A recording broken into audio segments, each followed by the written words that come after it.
आइए सुनते हैं फणीश्वर नाथ रैणु की लिखी हुई कहानी लाल पान की बेगम। क्यों बिरजू की माँ नाच देखने नहीं जाएगी क्या? बिरजू की माँ शकरकंद उबालकर बैठी मन ही मन कुढ़ रही थी अपने आंगन में। 7 साल का लड़का बिरजू शकरकंद के बदले तमाचे खाकर आंगन में लोट लोट कर सारी देह में मिट्टी मल रहा था।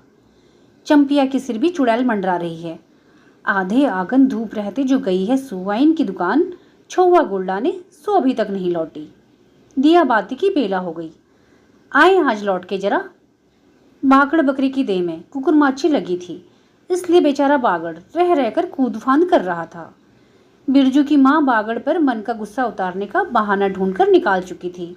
पिछवाड़े की मिर्च की फूली गाछ बागड़ के सिवा और किसने कलेवा किया होगा। बागड़ को मारने के लिए वह मिट्टी का छोटा ढेला उठा चुकी थी कि पड़ोसन मखनी फुआ की पुकार सुनाई पड़ी। क्यों बिरजू की माँ नाच देखने नहीं जाएगी क्या? बिरजू की माँ के आगे नाथ और पीछे पगहियां ना हो तब ना फुआ। गरम गुस्से से बुझी नुकीली बात फुआ की देह में धस गई और बिरजू की माँ ने हाथ के ढेले को पास ही फेंक दिया। बेचारे बागड़ को कुकुरमच्छी परेशान कर रही है। आए आए हर आए आए। बिरजू ने लेटे ही लेटे बागड़ को एक डंडा लगा दिया। बिरजू की माँ की इच्छा हुई कि जाकर उसी डंडे से बिरजू का भूत भगा दे, किंतु नीम के पास खड़ी पनभरियों की खिलखिलाहट सुनकर रुक गई। बोली, ठहर, तेरे पप्पा ने बड़ा हाथ छुट्टा बना दिया है तुझे, बड़ा हाथ चलता है लोगों पर, ठहर। मखनी फुआ नीम के पास झुकी कमर से घड़ा उतारकर पानी भरकर लौटती पनभरियों में बिरजू की माँ की बहकी हुई बात का इंसाफ करा रही थी। जरा देखो इस बिरजू की माँ को, 4 मन पाट का पैसा क्या हुआ है, धरती पर पाँव ही नहीं पड़ते। इंसाफ करो। खुद अपने मुंह से 8 दिन पहले से ही गांव की अली गली में बोलती फिरी है। हाँ, इस बार बिरजू के बप्पा ने कहा है बैलगाड़ी पर बिठाकर बलरामपुर का नाच दिखा लाऊंगा। बैल अब अपने घर है तो 1000 गाड़ी मंगनी मिल जाएंगी, सो मैंने अभी टोक दिया। नाच देखने वाली सब तो औन पौन कर तैयार हो रही हैं, रसोई पानी कर रहे हैं। मेरे मुंह में आग लगे, क्यों मैं टोकने गई। सुनती हो क्या जवाब दिया बिरजू की माँ ने? मखनी फुआ ने अपने पोपले मुंह के होठों को एक और मोड़कर ऐंठती हुई बोली निकाली। अरे हाँ, बिरजू की मैया के आगे नाथ और पीछे पगैया ना हो तब ना।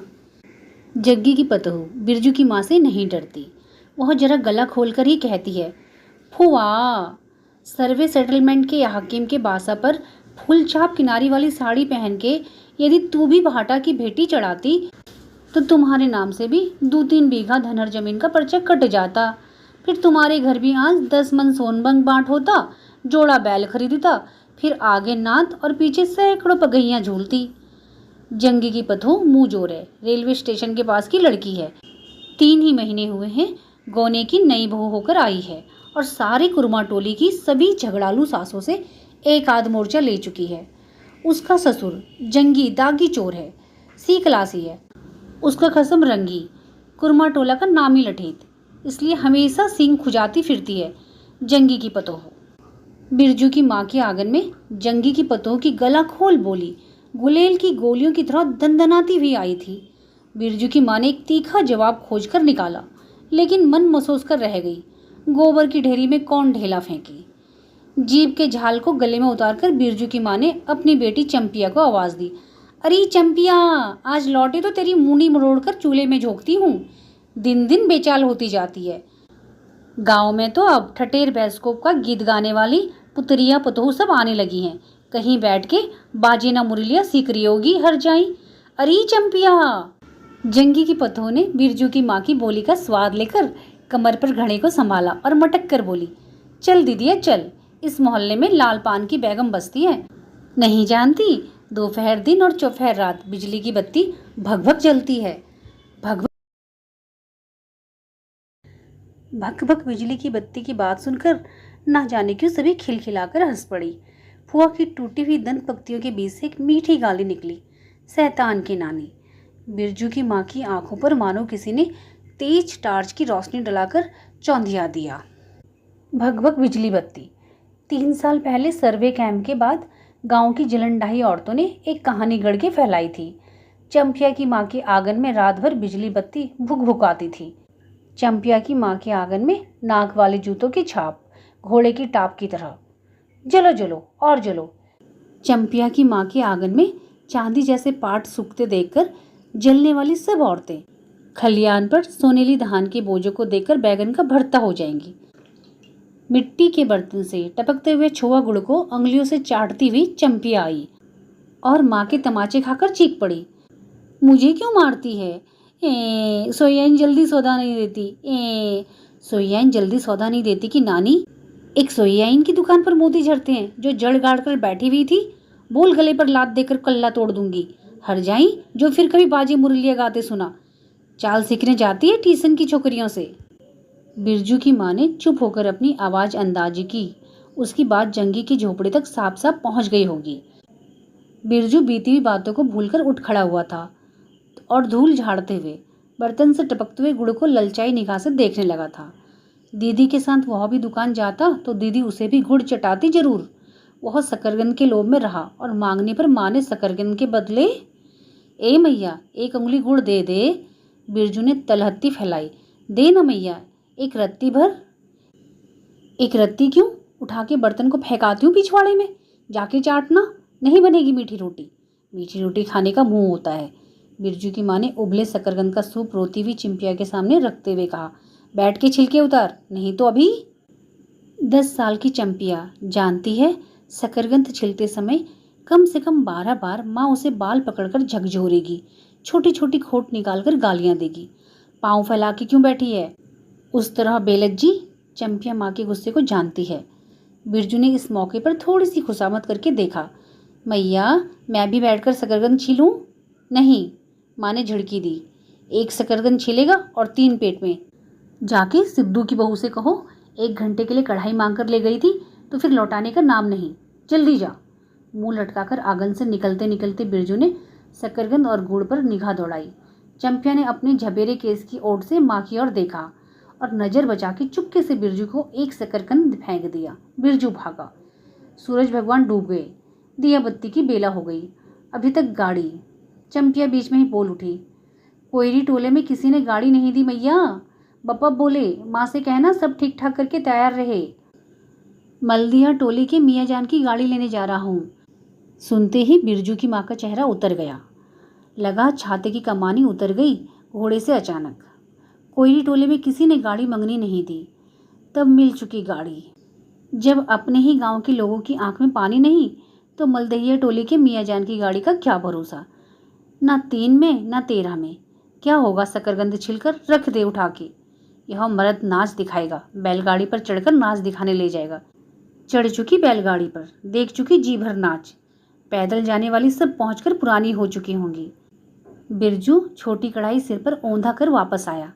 देख दीदिया, मिलिट्री टोपी, इस पर 10 लाठी मारने से भी कुछ नहीं होता। चंपिया चुपचाप बैठी रही, कुछ बोली नहीं, जरा सी मुस्कुराई भी नहीं। बिरजू समझ गया मैया का गुस्सा अभी उतरा नहीं है पूरे तौर से।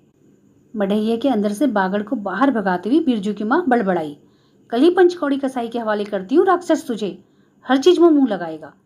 चंपिया बांध दे बगड़ा को, खोल दे गले की घंटी। हमेशा टुनुर टुनुर, मुझे जरा नहीं सुहाता है। टुनुर टुनुर सुनते ही बिरजू को सड़क से जाती हुई बैलगाड़ियों की याद हो आई। अभी बबुआन टोले की गाड़ियां नाच देखने जा रही थी। झुनुर झुनुर बैलों की झुनकी तुमने सुनी? बेसी बकबक मत करो, बागड़ के गले से झुनकी खोलती बोली चंपिया। चंपिया डाल दे चूल्हे में पानी। बप्पा आए तो कहना कि अपने उड़न जहाज पर चढ़कर नाच देख आए। मुझे नाच देखने का शौक नहीं। मुझे जगइयो मत कोई, मेरा माथा दुख रहा है। मंढैया के ओसेरे पर बिरजू ने फिसफिसाते हुए पूछा, क्यों दीदिया, नाच में उड़न जहाज भी उड़ेगा? चटाई पर कथरी ओढ़कर बैठती हुई चंपिया ने बिरजू को चुपचाप अपने पास बैठने का इशारा किया। मुफ्त में मार खा जाएगा बेचारा। बिरजू ने बहन की कथरी में हिस्सा बांटते हुए चुक्की मुक्की लगाई। जाड़े के समय इस तरह घुटने पर ठुंडी रखकर चुक्की मुक्की लगाना सीख चुका है वह। उसने चंपिया के कान के पास मुंह ले जाकर कहा, हम लोग नाच देखने नहीं जाएंगे। गांव में एक पंछी भी नहीं है, सब चले गए। चंपिया को अब तिल भर भी भरोसा नहीं। सांझा तारा डूब रहा है। बप्पा अभी तक गाड़ी लेकर नहीं लौटे। 1 महीने पहले से ही मैया कहती थी बलरामपुर के नाच के दिन मीठी रोटी बनेगी, चंपिया छीटे की साड़ी पहनेगी, बिरजू पैंट पहनेगा बैलगाड़ी पर चढ़कर। चंपिया की भीगी पलकों पर एक बूंद आंसू आ गया। बिरजू का दिल भी भर आया। उसने मन ही मन इमली पर रहने वाले जिन बाबा को एक बैगन कबूला। गाछ का सबसे पहला बैगन, उसने खुद जिस पौधे को रोपा है। जल्दी से गाड़ी लेकर बप्पा को भेज दो जिन बाबा। मंढैये के अंदर बिरजू की माँ चटाई पर पड़ी करवटें ले रही थी।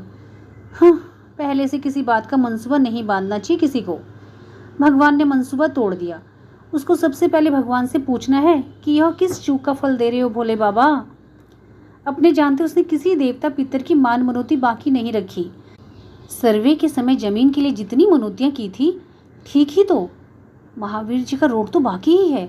हाय रे दे, भूल चूक माफ करो महावीर बाबा, मनौती दूनी करके चढ़ाएगी बिरजू की माँ। बिरजू की माँ के मन में रह रहकर जंगी और पतों की बातें चुपती हैं। भगभग बिजली बत्ती, चोरी चमारी करने वाले की बेटी पतों जलेंगी नहीं। 5 बीघा जमीन क्या हासिल की है बिरजू के बप्पा ने। गांव की भाई खोखियों की आंखों में किरकिरी पड़ गई है। खेत में पाट लगा देखकर गांव के लोगों की छाती फटने लगी। धरती फोड़कर पाट लगा है। बैसाखी बादलों की तरह उमड़ते आ रहे हैं पाट के पौधे। तो आलन तो फालन, इतनी आंखों की धार भला फसल सहे। जहाँ 15 मन पाट होना चाहिए, सिर्फ 10 मन पाट काटा। पर तोल के औजन हुआ रब्बी भगत के यहाँ, उसमें जलने की क्या बात है भला। बिरजू के बप्पा ने तो पहले ही कर्मा टोली के एक एक आदमी को समझा के कहा, जिंदगी भर मजदूरी करते रह जाओगे। सर्वे का समय आ रहा है। लाठी कड़ी करो तो 2-4 बीघे जमीन हासिल कर सकते हो। सो गांव की किसी पूत खोकी का भतार सर्वे के समय बाबू साहब के खिलाफ खांसा भी नहीं। बिरजू के बप्पा को कम सहना पड़ा है। बाबू साहब गुस्से से सरकश नाच के बाघ की तरह हुमड़ते रह गए। उनका बड़ा बेटा घर में आग लगाने की धमकी देकर गया। आखिर बाबू साहब ने अपने सबसे छोटे लड़के को भेजा। बिरजू की माँ को मौसी कह के पुकारा। यह जमीन बाबूजी ने मेरे नाम से खरीदी थी। मेरी पढ़ाई लिखाई इसी जमीन की ऊपर से चलती है। और भी कितनी बातें खूब मोहना जानता है। उतना जरा सा लड़का जमींदार का बेटा की। चंपिया, बिरजू सो गया क्या? यहाँ आजा बिरजू, अंदर। तू भी आजा चंपिया, भला आदमी आए तो जरा आज। बिरजू के साथ चंपिया अंदर चली गई। ढिबरी बुझा दे, बप्पा बुलाए तो जवाब मत देना, खपची गिरा दे। भला आदमी रे भला आदमी, मुंह देखो जरा उस मर्द का। बिरजू की माँ दिन रात मांझा न देती रहती तो ले चुकी थी जमीन। रोज आकर माथा पकड़ के बैठ जाए, मुझे जमीन नहीं लेनी है बिरजू की माँ, मजूरी ही अच्छी। जवाब देती थी बिरजू की माँ खूब सोच समझ के। छोड़ दो, जब तुम्हारा कलेजा ही थिर नहीं होता है तो क्या होगा। जोरू जमीन जोर के नहीं तो किसी और के। बिरजू के बाप पर बहुत तेजी से गुस्सा चढ़ता है, चढ़ता ही जाता है। बिरजू की माँ का भाग ही खराब है जो ऐसा गोबर गणेश घरवाला उसे मिला। कौन सा सुख मौज दिया है इसके मर्द ने। कोलू के बैल की तरह खटकर सारी उम्र काट दी। इसके यहाँ कभी एक पैसे की जलेबी लाकर भी दी है उसकी खसम ने। पाट का दाम भगत के यहाँ से लेकर बाहर ही बाहर बैल हट्टा चले गए। बिरजू की माँ को एक बार नगरी लोट देखने भी नहीं दिया आंख से। बैल खरीद लाए, उसी दिन से गांव में ढिंडोरा पीटने लगे। बिरजू की माँ इस बार बैलगाड़ी चढ़कर जाएगी नाच देखने, दूसरे की गाड़ी के भरोसे नाच दिखाएगा। अंत में उसे अपने आप पर भी क्रोध आया। वह खुद भी कुछ कम नहीं, उसकी जीभ में आग लगे। बैलगाड़ी पर चढ़कर नाच देखने की लालसा किस कुसमय उसके मुंह से निकली थी भगवान जाने। फिर आज सुबह से दोपहर तक किसी न किसी बहाने उसने 18 बार बैलगाड़ी पर नाच देखने की चर्चा छेड़ी है। लो खूब देखो नाच, वाह रे नाच, खतरे के नीचे दुसाले का सपना। कल भोरे पानी भरने के लिए जब जाएगी, पतली जीभ वाली पुतरियाँ सब हंसती आएंगी, हंसती जाएंगी, सभी जलते हैं उससे। हाँ, भगवान दाढ़ी जार भी 2 बच्चों की माँ होकर भी हो जस की तस है। उसका घरवाला उसकी बात में रहता है। वह बालों में गरी का तेल डालती है। उसकी अपनी जमीन है किसी के पास 1 धुर जमीन भी इस गांव में। जलेंगे नहीं, 3 बीघे में धान लगा हुआ है। अग्नि लोगों की बीक थीट से बचे तब तो। बाहर बैलों की घंटियां सुनाई पड़ी। तीनों सतर्क हो गए, उद्गण होकर सुनते रहे। अपने ही बैलों की घंटी है, क्यों री चंपिया? चंपिया और बिरजू ने प्राय एक ही साथ कहा, चुप। बिरजू की माँ ने फिसफिसा कर कहा, शायद गाड़ी भी है, घड़घड़ाती है ना। दोनों ने हुंकारी भरी। चुप, गाड़ी नहीं है। तू चुपके से टाट में छेद करके देख तो आ चंपी, भाग के जा चुपके चुपके। चंपिया बिल्ली की तरह होले होले पाँव से टाट के छेद से झांक आई। हाँ मैया, गाड़ी भी है। बिरजू हड़बड़ा के उठ बैठा। उसकी माँ ने उसके हाथ पकड़कर सुला दिया। बोले मत। चंपिया भी गुदड़ी के नीचे घुस गई। बाहर बैलगाड़ी खोलने की आवाज़ आई। बिरजू के बाप ने बैलों को जोर से डांटा। हाँ हाँ, आ गए घर। घर आने के लिए छाती फटी जाती थी। बिरजू की माँ ताड़ गई। जरूर मलदहिया टोली में गांजे की चिलम चढ़ रही थी। आवाज़ तो बड़ी खनखनाती हुई निकल रही है। चंपिया, बाहर से पुकार कर कहा उसके बाप ने। बैलों को घास दे दे चंपिया। अंदर से कोई जवाब नहीं आया। चंपिया के बाप ने आंगन में आकर देखा तो ना रोशनी, ना चिराग, ना चूल्हे में आग। बात क्या है? नाच देखने उतावली होकर पैदल ही चली गई क्या?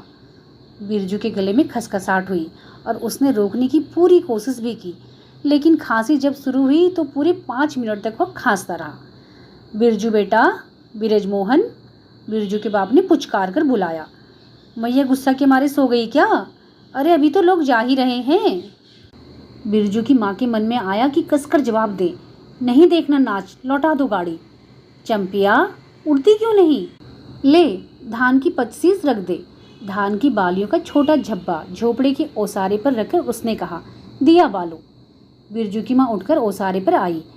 1:30 पहर रात को गाड़ी लाने की क्या जरूरत थी? नाच तो अब खत्म हो रहा होगा।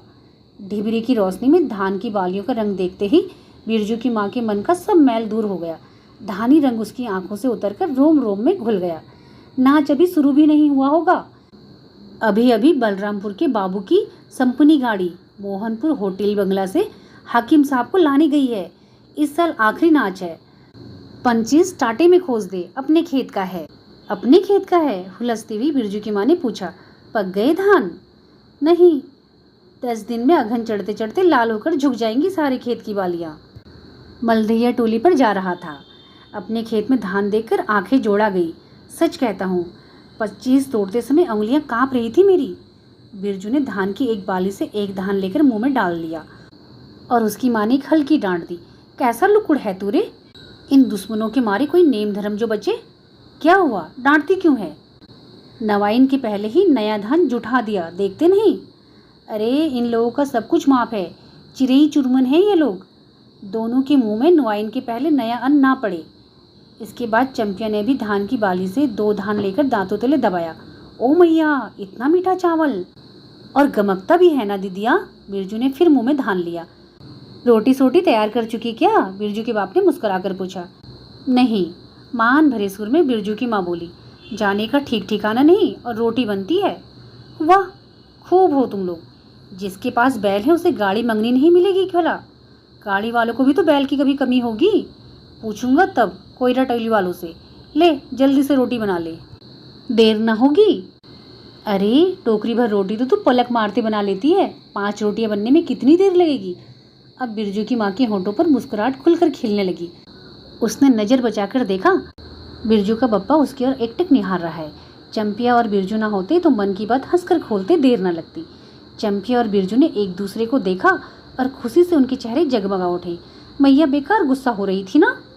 चंपी, जरा खेलसार में खड़ी होकर मखनी फुआ को आवाज़ तो दे दे। ए फुआ, सुनती हो फुआ? मैया बुला रही है। फुआ ने कोई जवाब नहीं दिया, किंतु उसकी बड़बड़ाहट स्पष्ट सुनाई पड़ी। हाँ, अब फुआ को क्यों गुहारती है? सारे टोले में बस एक फुआ ही तो बिना नात पगहिया वाली है। अरे फुआ, बिरजू की माँ ने हंसकर जवाब दिया। उस समय बुरा मान गई थी क्या? नात पगहिया वाले को आकर देखो, दोपहर रात में गाड़ी लेकर आया है। आ जाओ फुआ, मीठी रोटी पकाना नहीं जानती। फुआ कांकती खांसती आई। इसी से घड़ी पहर दिन रहते पूछ रही थी कि नाच देखने जाएगी क्या? कहती तो मैं पहले ही अपनी अंगीठी यहाँ सुलगा जाती। बिरजू की माँ ने फुआ को अंगीठी दिखला दी और कहा, घर में अनाज दाना तो कुछ है नहीं, एक बागड़ और कुछ बर्तन बासन, सो रात भर के लिए यहाँ तंबाकू रख जाती हूँ। अपना हुक्का ले आई हो ना फुआ। फुआ को तंबाकू मिल जाए तो रात भर क्या 5 रात बैठकर जाग सकती है। फुआ ने अंधेरे में टटोल कर तंबाकू का अंदाजा किया। ओहो, हाथ खोलकर तंबाकू रखा है बिरजू की माँ ने, और एक वह है सुवाइन।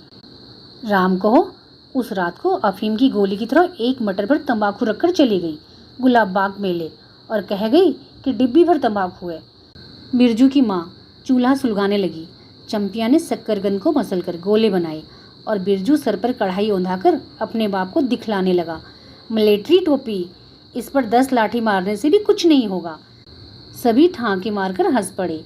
बिरजू की माँ हंसकर बोली, ताके पर 3-4 मोटे शकरकंद हैं, दे दे बिरजू को चंपिया, बेचारा शाम से ही। बेचारा मत कहियो मैया, खूब सचारा है। अब चंपिया चहकने लगी। तुम क्या जानो, कतरी के नीचे मुंह क्यों चल रहा था बाबू साहब का? ही। बिरजू के टूटे हुए दूध के दांतों की फांक से बोली निकली। ब्लैक मार्टिन में 5 शकरकंद खा लिया, हा हा हा। सभी फिर ठाक कर हंस पड़े। बिरजू की माँ ने फुआ का मन रखने के लिए पूछा, 1 कनुआ गुड़ है, आधा दूं फुआ? फुआ ने गदगद होकर कहा, अरे शकरकंद तो खुद मीठा होता है, उतना क्यों डालेगी? जब तक दोनों बैल दाना घास खाकर एक दूसरे की देह को जीभ से चाटे, बिरजू की माँ तैयार हो गई। चंपिया ने छीट की साड़ी पहनी और बिरजू बटन के अभाव पर पैंट पर पटसन की डोरी बांधने लगा। बिरजू की माँ ने आंगन से निकल गांव की ओर कान लगाकर सुनने की चेष्टा की। इतनी देर भला पैदल जाने वाले रुके रहेंगे? पूर्णिमा का चांद सर पर आ गया है। बिरजू की माँ ने असली रूपा का मंगटीका पहना है आज पहली बार। बिरजू के पप्पा को हो क्या गया है, गाड़ी जोतता क्यों नहीं? मुंह की ओर एकटक देख रहा है, मानो नाच की लाल पान की। गाड़ी पर बैठते ही बिरजू की माँ की देह में एक अजीब गुदगुदी होने लगी। उसने बांस की बल्ली को पकड़कर कहा, गाड़ी पर भी बहुत जगह है, जरा दाहिनी सड़क से गाड़ी हाँकना। बैल जब दौड़ने लगे और पहिया जब चू चू करके घर घर आने लगा तो बिरजू से रहा न गया। उड़न जहाज की तरह उड़ाओ बप्पा। गाड़ी जंगी के पिछवाड़े पहुंची। बिरजू की माँ ने कहा, जरा जंगी से पूछो ना, उसकी पुतहू नाच देखने चली गई क्या? गाड़ी के रुकते ही जंगी के झोपड़े से आती हुई रोने की आवाज़ संपष्ट हो गई। बिरजू के बप्पा ने पूछा, अरे जंगी भाई, काहे काना रोट हो रहा है आंगन में? जंगी घूर ताप रहा था। बोला, क्या पूछते हो? रंगी बलरामपुर से लौटा नहीं, पुतैया नाच देखने कैसे जाए? आसरा देखते देखते उधर गांव की सभी औरतें चली गई। अरे टीशन वाली, तो रोती काहे? बिरजू की माँ ने पुकारा, आजा झट से कपड़ा पहनकर, सारी गाड़ी पड़ी है, बेचारी आजा जल्दी से। बगल के झोपड़े से राधा की बेटी सुनरी ने कहा, काकी गाड़ी में जगह है, मैं भी आ जाऊंगी। बांस की झाड़ी के उस पार लरीना खसुआ का घर है, उसकी बहू भी नहीं गई है, गिलट का झुनकी गला पहनकर झमकती आ रही है। आ जा, जो बाकी रह गई है सब आ जाएं जल्दी। जंगी की पतहू, लरीना की बीबी और राधे की बेटी सुनरी तीनों गाड़ी के पास आई। बैल ने पिछला पैर फेंका। बिरजू के बाप ने एक भद्दी गाली दी, साला लताड़ मारकर लंगड़ी बनाएगा पतुओं को। सभी ठाका लगाकर हंस पड़े। बिरजू के बाप ने घूंघट में झुकी दोनों पतुओं को देखा। उसे अपने खेत की झुकी हुई बालियों की याद आ गई। जंगी की पतोह का गौना 3 ही मास पहले हुआ है। गौने की रंगीन साड़ी से कड़वे तेल और लठुआ सिंदूर की गंध आ रही है। बिरजू की माँ को अपने गौने की याद आई।